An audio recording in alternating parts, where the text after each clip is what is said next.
उससे ज्यादा धूप में तप रहे हैं भैया। ये प्यार अद्भुत है।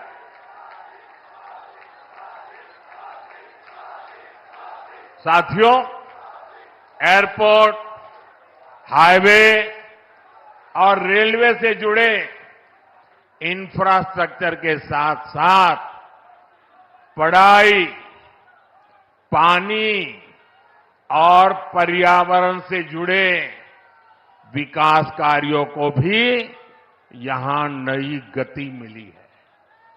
इन विकास परियोजनाओं के लिए मैं उत्तर प्रदेश और देश के सभी राज्यों की जनता को बधाई देता हूं। मैं विशेष रूप से आजमगढ़ के लोगों का आभार व्यक्त करता हूं। वो इतनी बड़ी संख्या में हमें आशीर्वाद देने आए हैं। और आजमगढ़ के मेरे भाई बहन, मोदी की एक और गारंटी सुन लीजिए। बताऊं? आजमगढ़ के मेरे प्यारे भाई बहन, मैं आपको एक और गारंटी देता हूं। सुनाऊं? आप बताएं तो बताऊं? देखिए, ये कल का आजमगढ़ अब वो गढ़ है, ये आजन्मगढ़ है।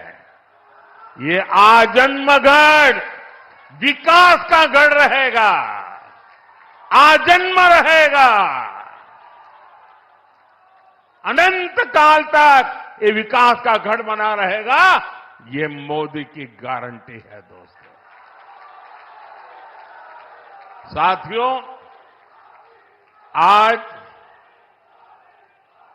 आजमगढ़ में एक नया इतिहास लिखा जा रहा है। यहां से लेकर विदेश तक जे भी आजमगढ़ का रहने वाला हो,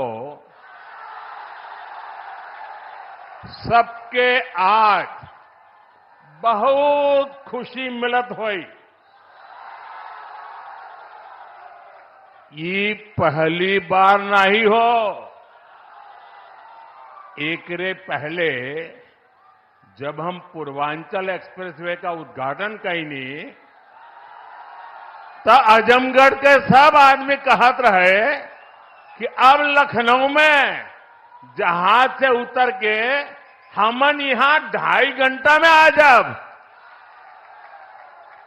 अब तो आजमगढ़ में आपन जहाज उतरे का ठिकाना हो गेल। एकरे अलावा मेडिकल कॉलेज और यूनिवर्सिटी बनने के कारण पढ़ाई और दवाई के इंतजाम के लिए भी बनारस जाए का जरूरत कम पड़ी। साथियों, आपका ये प्यार और आजमगढ़ का ये विकास जातिवाद, परिवारवाद और वोट बैंक के भरोसे बैठे इंडी गठबंधन की नींद उड़ा रहा है।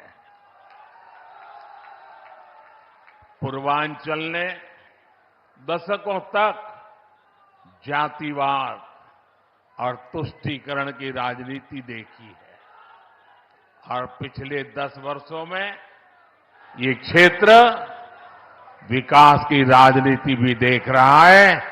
और 7 साल से योगी जी के नेतृत्व में उसे और गति मिली है।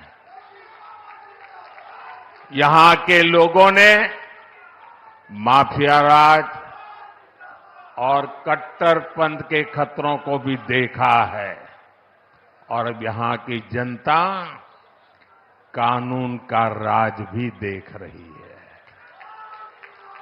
आज यूपी में अलीगढ़, मुरादाबाद, चित्रकूट और श्रावस्ती में जैसे जिन शहरों को नए एयरपोर्ट टर्मिनल्स मिले हैं, उन्हें कभी यूपी का छोटा और पिछड़ा शहर कहा जाता था। उनकी कोई पूछने वाला नहीं था। अब यहां भी हवाई सेवाएं शुरू हो रही हैं, क्योंकि इन शहरों में तेजी से विकास हो रहा है। यहां औद्योगिक गतिविधियों का विस्तार हो रहा है। जिस तरह हमारी सरकार जन कल्याण की योजनाओं को मेट्रो शहरों से आगे बढ़ाकर छोटे शहरों और गांव देहात तक ले गई, वैसे ही आधुनिक इंफ्रास्ट्रक्चर के काम को भी हम छोटे छोटे शहरों तक ले जा रहे हैं। छोटे शहर भी अच्छे एयरपोर्ट, अच्छे हाईवे के उतने ही हकदार हैं जितने ही बड़े मेट्रो शहर हैं। और भारत में जो तेजी से अर्बनाइजेशन हो रहा है, उसका जो प्लानिंग 30 साल पहले होना चाहिए था, वो नहीं हुआ।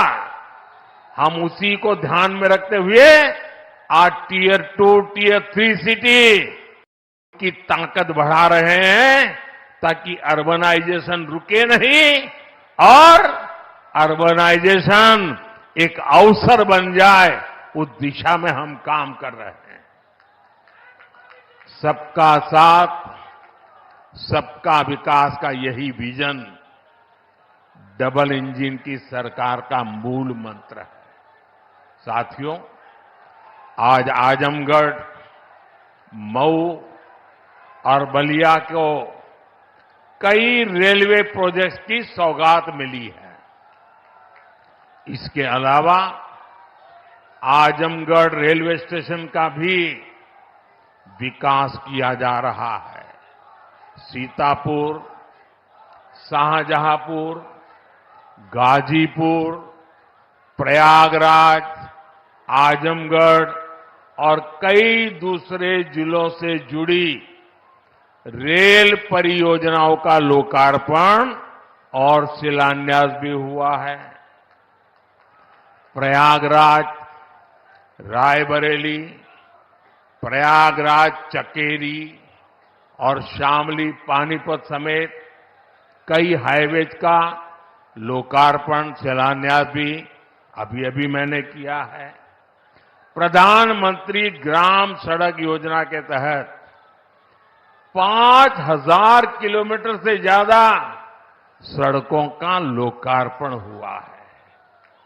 ये बढ़ती हुई कनेक्टिविटी पूर्वांचल के किसानों के लिए, यहां के नौजवानों और उद्यमियों के लिए एक सुनहरा भविष्य लिखने जा रही है। साथियों, हमारी सरकार की प्राथमिकता है कि किसानों को उनकी उपज का सही दाम मिले। आज पहले की तुलना में कई गुना बढ़ी हुई एमएसपी दी जा रही है। गन्ना किसानों के लिए भी इस साल लाभकारी मूल्य में 8% की वृद्धि की गई है। अब गन्ने का लाभकारी मूल्य 315 रुपये से बढ़कर 340 रुपये प्रति क्विंटल हो गया है। आजमगढ़ तो गन्ना बेल्ट में गिना जाता है। आप लोगों को याद है ना कि कैसे इसी उत्तर प्रदेश में जो सरकार चलाते थे ना, वो गन्ना किसानों को कैसे तरसाते थे, कैसे रुलाते थे। उनका पैसा ही तरसा तरसा कर दिया जाता था और कभी कभी तो मिलता भी नहीं था। ये भाजपा की सरकार है जिसने गन्ना किसानों का हजारों करोड़ का बकाया खत्म कराया है।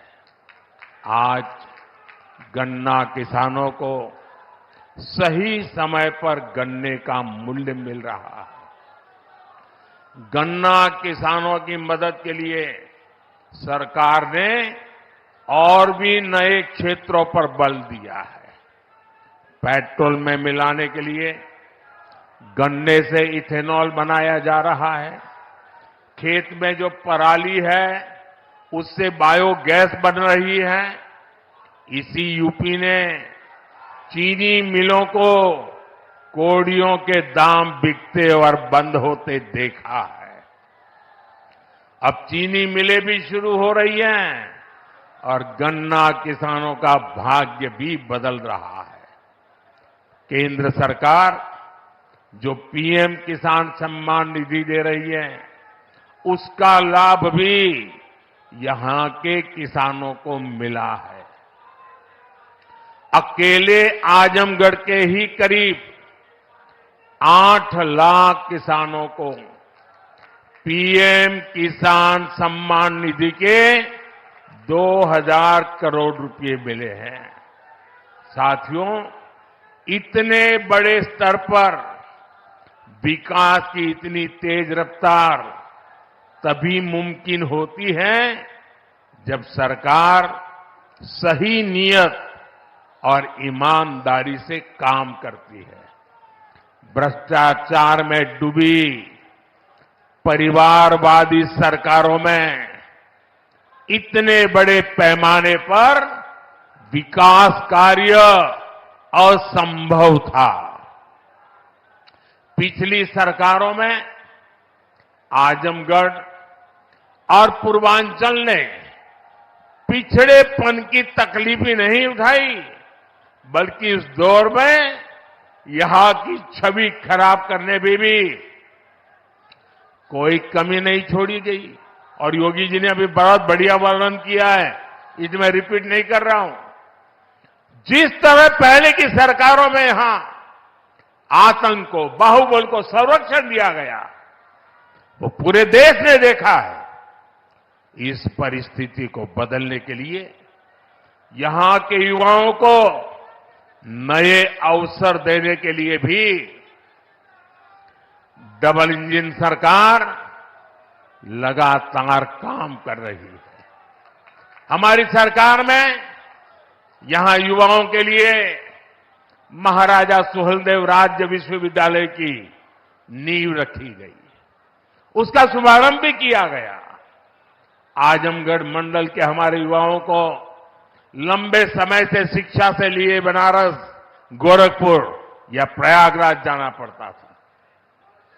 बच्चों को दूसरे शहर पढ़ने के लिए भेजने पर मां बाप पर जो आर्थिक बोझ पड़ता है, वो भी मैं समझता हूं। अब आजमगढ़ का ये विश्वविद्यालय हमारे युवाओं के लिए उच्च शिक्षा के रास्ते को आसान करेगा। आजमगढ़, महू, गाजीपुर और इसके आसपास के कई जिलों के बच्चे इस यूनिवर्सिटी से शिक्षा ग्रहण करने आ सकेंगे। आप लोग बताइए, ई यूनिवर्सिटी बन जाए से आजमगढ़, मऊ वालन के फायदा होई के ना? होई के ना? साथियों, उत्तर प्रदेश देश की राजनीति भी तय करता है और उत्तर प्रदेश देश का विकास भी दिशा तय कर रहा है। यूपी में